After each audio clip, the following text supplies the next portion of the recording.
Hello everyone and a very good morning, good afternoon and good evening. Before anything else, let me introduce myself.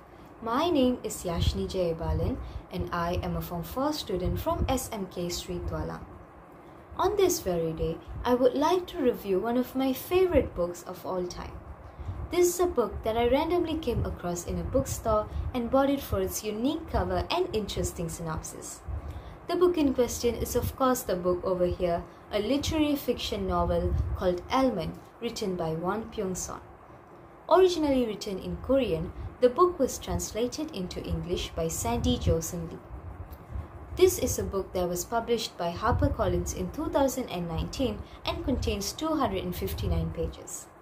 Now, we've covered all the basic details of the book, so let us move on to the synopsis of the story. This book tells us the story of Yoon-jae, a boy born with a rare brain condition which makes it harder for him to feel any type of emotions like fear, anger, or sadness. Due to this, he has no friends but still lives a comfortable life with his loving family. However, on one fateful day, Yoon-jae's entire life is shattered and turned upside down when his family are suddenly killed in a mass murder. Not knowing how to cope with this sudden loss, Yoon-jae retreats into silent isolation until he gets a chance to help his neighbor. Now this is the part where we get introduced to another main character of the story called Gon. By helping his neighbor, Yoon-jae accidentally enters the life of Gon. Gon is a troubled teenager who initially has anger issues and tries to bully Yoon-jae. But upon realizing that Yoon-jae can't feel any emotions and is just as troubled and lonely as Gon himself, both of the boys soon form an unlikely friendship despite their differences. However, at one point, Gon and Yoon-jae have a fallout which causes Gon getting himself in serious trouble. So, the ending of the story tells us about how Yoon-jae has to step out of his comfort zone in order to save his one and only friend, while also discovering some of his hidden emotions along the way. Ladies and gentlemen, there are many reasons why I like this book, but I'll just point out a few for today. First of all, I really like the theme of this book, which explores adolescence and friendship between a boy who has no emotions and a boy who feels way too much. Both of them are perceived as monsters by society for being different, as quoted on the prologue, where it says, "This story is, in short, about a monster meeting another monster."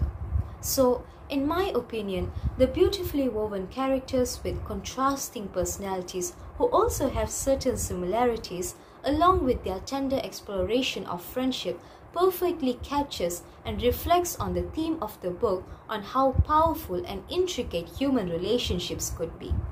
Next up, I absolutely adore the writing in this book. For your information, this book is narrated by the main character himself, Yoon-jae, from his point of view. Therefore, as per his brain condition, Yoon-jae narrates everything in a cold manner with a lack of emotions. This, I think, is a brilliant move by the author because it allows us, the readers, to understand how it feels to be under Yoon-jae's shoes. We get to see the world from Yoon-jae's point of view. We get to understand how it feels to interact with other person while we are having the same amount of emotional capacity as Yoon-jae. So, this brilliant move by the author allows us to understand better the story, the character, and the context of the plot. Last but not least, I really love the story because of how simple and elegant it is. This is a unique feature of this book. This book doesn't have too much complicated writing, it doesn't have too much characters, and is written in a simple and easy to understand language. Therefore, all of these factors combined allow us to understand the story better, and it also has a great pacing so that we can understand the story and also fully enjoy the story better. Not only that, this book also very great for those who are just getting into the habit of reading or trying to improve their English, because this book doesn't have too much complicated vocabulary and all of the writing is written simply that could be easily understood even by beginners. Therefore, as a conclusion, I would definitely recommend this book to anyone who is looking for a simple read which also serves layers of complexity beneath it. So, I would definitely recommend this book to anyone and everyone. You should definitely read this book. And that is all from me today.